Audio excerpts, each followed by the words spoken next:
How did I get into teaching?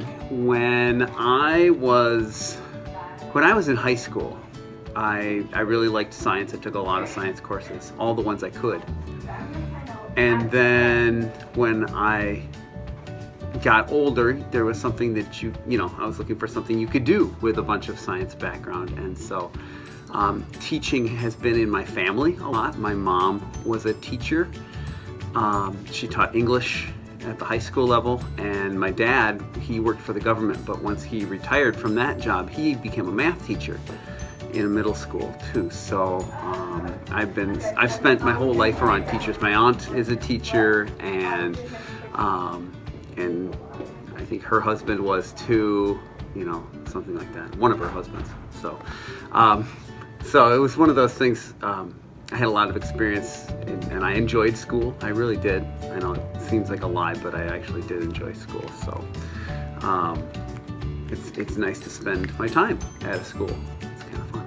Earlier, I did a little stand-up comedy to make some money, but that's a really hard way to make money, I discovered, because you have to give a speech to people, and it's a really hard way to make money is because a lot of people don't like public speaking. I do like public speaking, but a lot of people don't. You've seen the fish tanks in the room. I do keep those are African fish basically, and I keep those. I do some of that. The other thing that I'm into right now is I'm a state high pointer, and I'm trying to reach the highest geographic point in all 50 states. And so I started about 2 or 3 years ago, and I've done 25 through last summer. So exactly half, and this is a kind of a good stopping point for me. So that's where I'm kind of pausing here, and then I don't have any huge goals. I'd like to see my son achieve some things. I'd like to make it to as many state high points as I possibly can, but that doesn't necessarily mean all of them. I'd like to move out of my house sometime and get a condo downtown, and not tell my son where we move to.